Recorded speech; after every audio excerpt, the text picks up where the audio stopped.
Esta tarde continuamos en el Evangelio de Marcos, recordando que es un evangelio escrito por Marcos, pero dictado por el apóstol Pedro, ¿verdad? Marcos en muchas de estas partes fue un escribiente y Pedro era quien estaba dictando sus memorias, quien estaba hablando de su experiencia, de su testimonio.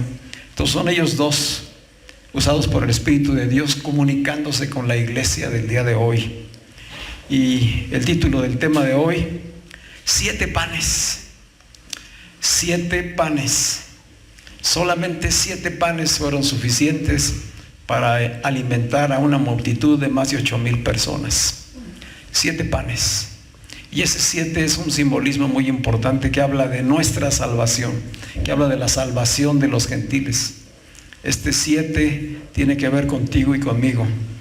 Este 7 tiene que ver con la suficiencia de Cristo como el pan de vida para dar salvación. El pan de vida que nutre el espíritu de cada uno de nosotros. Así que de esto vamos a reflexionar, a meditar esta tarde. Y vamos a ir al capítulo 8 de Marcos. Marcos 8, versículos del 1 al 10. El pasaje paralelo de este mensaje está en Mateo 15. En ambas partes se desarrolla, pero les recuerdo que Marcos fue el primer evangelio que se escribió.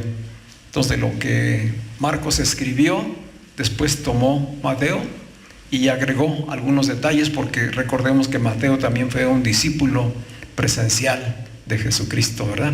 Entonces, ciertamente a veces hay algunos detalles que Mateo considera y que Marcos pasa por alto, porque Marcos va a la acción, Marcos va a lo concreto, no se mete mucho en los detalles. Bueno, dice el versículo 1, en aquellos días, como había, ¿cuáles días? Se refiere a los días en que Jesús y sus discípulos estaban fuera de Israel, fuera de las fronteras de Israel. En aquellos días, como había una gran multitud y no tenían que comer, Jesús llamó a sus discípulos y les dijo: tengo compasión de la gente, porque ya hace 3 días que están conmigo y no tienen que comer. Y si los enviare en ayunas a sus casas, se desmayarán en el camino, pues algunos de ellos han venido de lejos. Sus discípulos le respondieron: ¿de dónde podrá alguien saciar de pan a estos aquí en el desierto? Él les preguntó: ¿cuántos panes tienen? Ellos dijeron: 7. Entonces mandó a la multitud que se recostase en tierra, y tomando los 7 panes, habiendo dado gracias, los partió y dio a sus discípulos para que los pusiesen delante, y los pusieron delante de la multitud. También unos pocos pececillos, y los bendijo y mandó que también los pusiesen delante. Y comieron y se saciaron, y recogieron de los pedazos que habían sobrado 7 canastas. Eran los que comieron como 4,000 hombres, ¿verdad? Mateo nos aclara, y sabemos que era tradición contar a la gente a partir de las cabezas de los varones. Entonces eran como 4,000 hombres, más las mujeres, más los jóvenes, más los niños. Era una multitud muy grande. Eran los que comieron como 4,000 y los despidió contentos, satisfechos, barriga llena, corazón contento, ¿verdad? Y si luego, entrando en la barca con sus discípulos, vino a la región de Dalmanuta. Pues decíamos que Jesús se encuentra con sus discípulos fuera de las fronteras de Israel. Estos datos son importantes. O sea, ¿qué estaba haciendo Jesús fuera de Israel? Salió del país. Estaba a más de 130 kilómetros al norte de Israel, en lo que hoy es el Líbano. En ese tiempo era la región de Fenicia, y allá estaba Jesús recorriendo todas las regiones, ciudades, con sus discípulos. El plan inicial pareciera que Jesús quería pasar un tiempo a solas con sus discípulos, lejos de la gente, de las multitudes que ya lo perseguían, lo buscaban acá en Israel. Alejarse de los fariseos, de los escribas, de los herodianos, que se habían convertido en unos adversarios y perseguidores que buscaban evidenciarlo y lastimarlo, y finalmente poderlo llevar incluso preso. Pareciera, digo, porque nos vamos a dar cuenta que en realidad el trasfondo espiritual de este viaje fue mucho más trascendental y nos ha alcanzado hasta el día de hoy. Él está fuera de Israel. Es un viaje que duró varias semanas, seguramente hasta algunos meses, porque los recorridos eran a pie. Entonces él anda caminando con sus discípulos y va buscando, como él lo había indicado, casas en donde lo reciban, y esas casas donde lo reciban, allí permanecen y luego continúan su marcha. Dice el Evangelio de Marcos, lo habíamos leído en el caso de cuando llegó a la ciudad de Tiro, que quería pasar desapercibido, ¿recuerdan? Pero una mujer que se dio cuenta que él ahí estaba, fue y lo buscó. Eso fue en la región de Tiro. Allí hizo un milagro a la distancia, liberando a la hija que estaba enferma, que estaba poseída por un espíritu inmundo. Jesús la sanó, pero tuvo un diálogo, ¿se acuerdan? Con esta mujer, tuvo un diálogo acerca de las migajas. ¿Migajas de qué? De pan. Es decir, que desde que empieza el primer milagro que nos narra Marcos, ¿de qué estamos hablando? De pan. ¿Y qué significa el pan? El pan es alimento, ¿verdad? El pan es símbolo de la necesidad más vital que tenemos, que es comer. Tenemos esa mala costumbre, ¿verdad? Y esa necesidad de todos los días comer por lo menos 3 veces al día, y algunos más de 3 veces, ¿verdad? Además es muy rico el pan. Entonces le dijo Jesús a esta mujer: no es bueno dar el pan a los perrillos, quitándolo de la mesa de los hijos. Primero hay que darle a los hijos. ¿Y cómo contestó la mujer? Sí, Señor, pero aún los perrillos comen de las migajas que caen de la mesa de los hijos. Estamos hablando del pan, ¿verdad? Dijo esta mujer: aún los perrillos tienen acceso. Es decir, si esa es mi condición, pues la reconozco, la acepto y pido por lo menos las migajas. Por eso dijo Jesús: bueno, grande es tu fe. Por esa palabra, tu hija ha sido sanada y liberada. Así que en ese recorrido de ahí pasó a la ciudad de Sidón, que todavía estaba más al norte.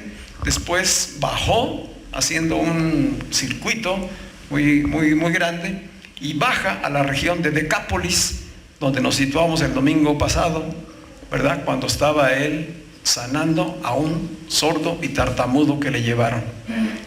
Estamos hablando de extranjeros, estamos hablando de personas que eran de origen griego, romano o de otras naciones. Todos ellos que no conocían al Dios verdadero, no conocían al único Dios verdadero. Eran adoradores o eran seguidores de ídolos falsos. Sin embargo, Jesús tiene un encuentro con ellos y derrama su gracia. Yo creo que hubo más de 2 milagros en todo este tiempo. No creemos que solamente a 2 personas haya sanado Jesús. Seguramente fueron muchas más. Pero Marcos puso atención por parte de Pedro en esos 2 que son significativos para nosotros, ¿verdad? Hablamos de sordera espiritual como trasfondo. Hablamos de la necesidad de pan para los gentiles, ¿verdad? Aunque se consideraran unos perrillos. Estamos hablando de un trasfondo espiritual en todo esto. Así que baja a la región de Decápolis, es donde ya está, donde fue sanado este sordo y tartamudo, y continúa su recorrido. Ya la región de Decápolis está al sur, al otro extremo del lago de Galilea, y está ya más cercano a la región de Israel. Bueno, ahí está donde hoy nos situamos. Quiere decir que tanta gente conoció, oyó a Jesús y recibió algún milagro que empezaron a seguirle.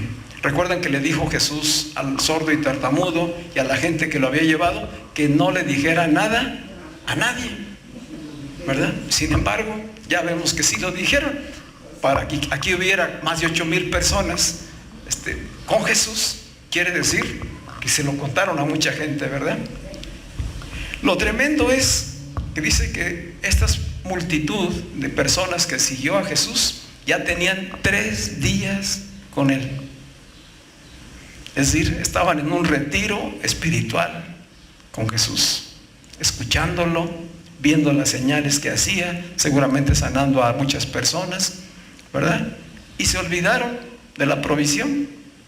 Seguramente que llevaron el primer día, pero fueron pasando las horas y pues se comieron lo que disponían y después ya no prestaron atención a qué tanto les quedaba de pan, qué tanto les quedaba de bastimento. Y entonces Jesús dice: estos se me van a desmayar si los despido ahorita y los mando a su casa, porque ya hace 3 días que están conmigo. Así que hoy el mensaje lo vamos a extender. ¿Qué les parece? ¿Aguantarán 3 días? ¿Aguantaremos 3 días de mensaje, de enseñanza, de predicación? Esta gente estuvo 3 días escuchando a Jesús. ¿Sería importante lo que Jesús estaba diciendo? Yo creo que sí. Y les recuerdo otra vez, son gente extranjera, son gentiles que no pertenecían al pueblo judío y están escuchando al Mesías, al judío, al Hijo de Dios, que se está revelando a ellos.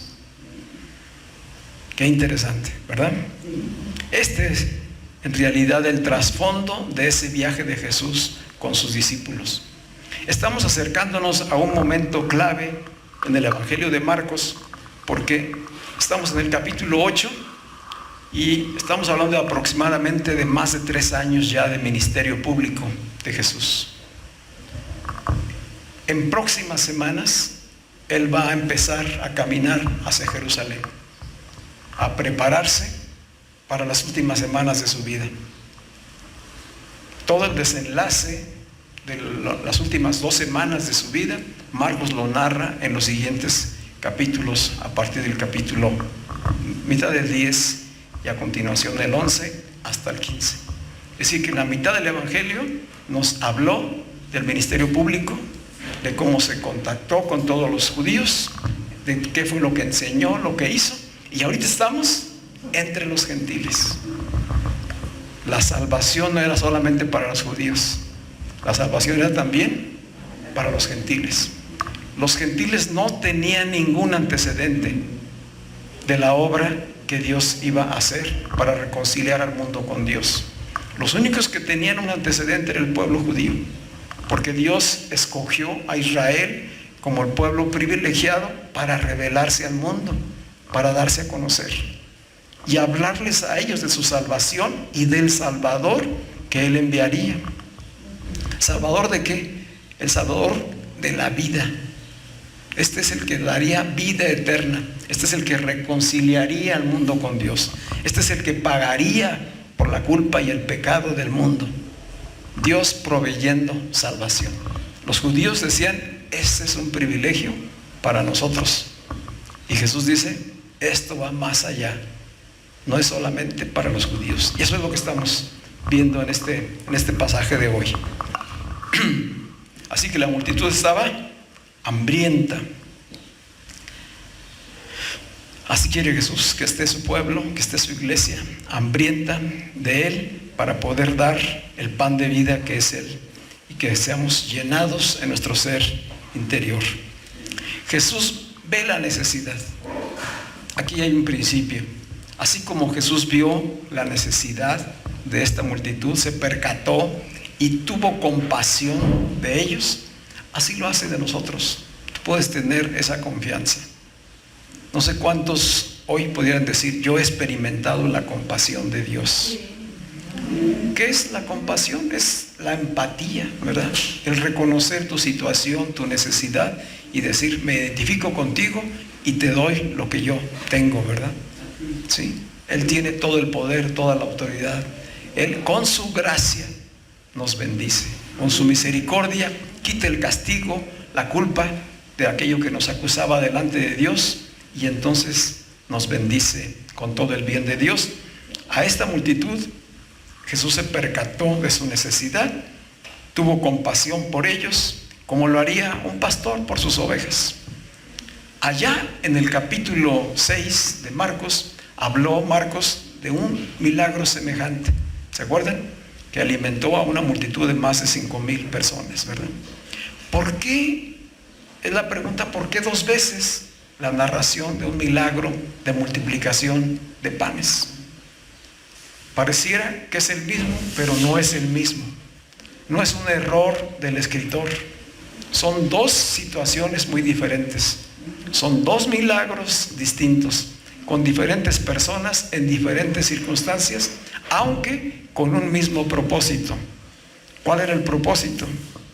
Revelación del pan de vida, del pan espiritual que es Cristo. Eso está en el trasfondo. Pero era para judíos y era también para gentiles. Dice que él tuvo la compasión y llamó a sus discípulos. Los quiso hacer parte. Aquí entendemos pues que todo este viaje tenía un propósito de enseñanza y de instrucción final para sus discípulos. Este tiempo fuera de Israel, estas semanas o meses que pasaron con los extranjeros, tenían una enseñanza especial para ellos, ¿verdad? Allá en el primer milagro, Jesús le dijo a los discípulos que ellos alimentaran a la gente, y ellos dijeron: pues ¿de dónde? ¿Verdad? Que vayamos a comprar o que saquemos pan. O estaban desconcertados. Y les dijo en aquella ocasión: vayan y vean cuántos panes hay. Y entonces buscaron entre la gente, y de ahí fue donde encontraron 5 panes y 2 peces. En esta ocasión Jesús los llama y les dice: tengo compasión de toda esta gente. Si los mando a su casa, van a desmayar. Está hablando de que conoce Dios la necesidad de cada uno de nosotros. Sabe nuestra necesidad vital, física, del alimento natural. Pero sobre todo sabe nuestra necesidad fundamental, que es la del Espíritu, que es la que nos genera ese vacío cuando no conocemos de Dios. Cuando no hemos tenido un encuentro con Cristo, estamos vacíos interiormente, estamos separados de Dios. Ese es el vacío que se genera. Y aunque tengas lo suficiente en lo material, jamás se llena ese vacío, ¿verdad? Entonces llama a los discípulos y les dice: tengo compasión de la gente y quiero alimentarlos. ¿Cómo reaccionan ellos? De manera natural, ¿verdad? Así como diciendo: pues, ¿qué nos dices a nosotros? ¿Cómo le vamos a hacer? ¿De dónde vamos a sacar el pan? ¿O dónde lo vamos a comprar si estamos en un lugar desierto? ¿Verdad? Y tanta gente. Esa es la primera reacción. ¿Cómo reaccionamos nosotros cuando se nos presentan situaciones imprevistas, situaciones impredecibles, ¿verdad? Aunque ya conozcamos de Cristo, aunque conozcamos su palabra, la primera reacción, ¿cuál es? ¿Por qué a mí, Señor? ¿Verdad? ¿Por qué a mí? Y ahora yo qué voy a hacer con esta situación, si no tengo, si no puedo, si no hay quien me ayude. Todos nuestros pensamientos se enfocan en las circunstancias reales. Y es bueno darnos cuenta de nuestra verdadera realidad, pero no debemos olvidar nuestra identidad en Cristo, nuestra posición delante de Dios. Estos discípulos ya tenían un tiempo de experiencia. Estamos hablando de más de 3 años caminando con Jesús. Ya había habido un milagro similar anterior, de tal manera que ellos podían deducir pues que Jesús tenía el poder para darle de comer a esa gente. ¿Cómo? ¿Quién sabe, verdad? Pero que podía hacerlo, podía hacerlo. Pero ellos dicen: ¿nosotros? ¿Nosotros de dónde? ¿Por qué quiso Jesús compartir esto con ellos? Era una enseñanza, porque vendrían tiempos en los que ellos tendrían que reaccionar de otra manera, ¿verdad? Donde ellos tendrían que ofrecerse para ir más allá al ministerio que ellos también han sido llamados. Sin embargo, cuando les pregunta Jesús: ¿cuántos panes tienen?, de inmediato ellos dijeron: 7. No dijeron: vamos a ir a buscar a ver cuántos panes hay. No, ellos sabían cuánto tenían. Esta es una diferencia con el otro escenario. Ellos sabían con qué contaban, pero ese era su itacate. Eso es lo que ellos habían llevado para su viaje, ¿verdad? ¿Y qué dice Jesús? eso que ustedes guardaron para ustedes, ¿verdad? Tráiganlo, tráiganmelo. Y entonces le llevaron 7 panes y unos pececillos, dice. Fueron y se los pusieron delante a Jesús. ¿Y qué hizo Jesús? Dice que los recibió, ¿verdad? Dio gracias al Padre, los bendijo, ¿verdad? Y empezó a dárselos a ellos mismos para que le repartieran a la gente. No nos dice Marcos cómo fue que sucedió. Si de pronto los panes empezaron a brincar y multiplicarse como si fueran palomitas, ¿verdad? O cómo fue. El caso es que conforme ellos iban yendo a repartir, a servir a la gente, el pan iba aumentando, ¿verdad?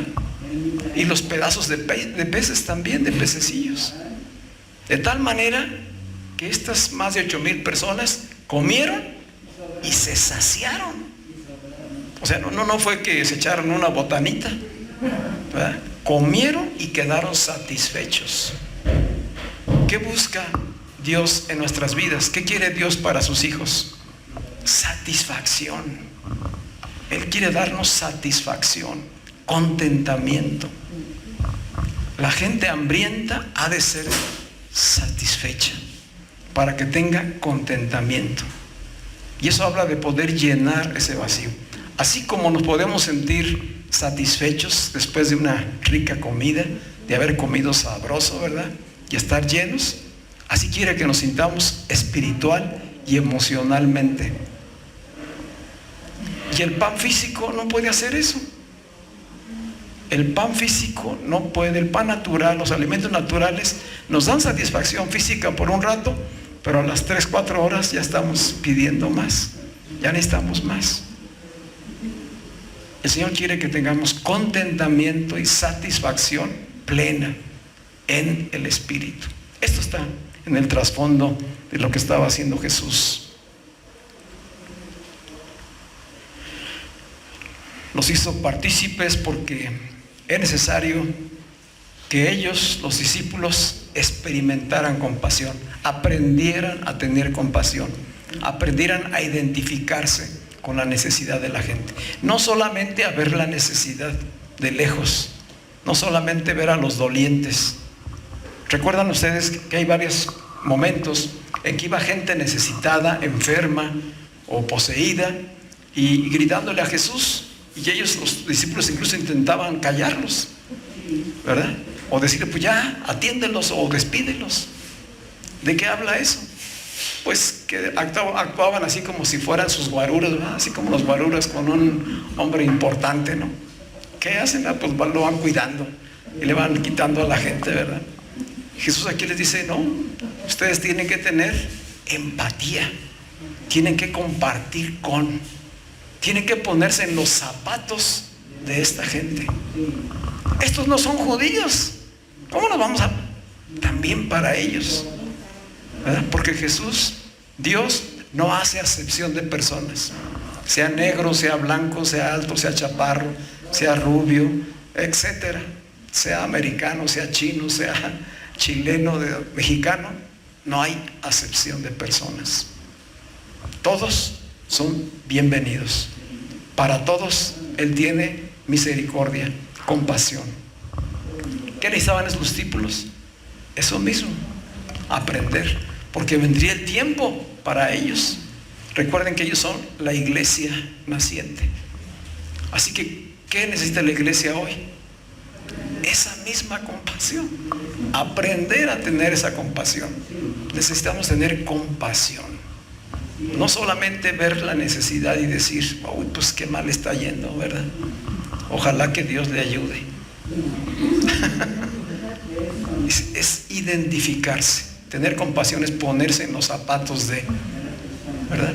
¿Alguna vez has experimentado esa situación con alguna persona?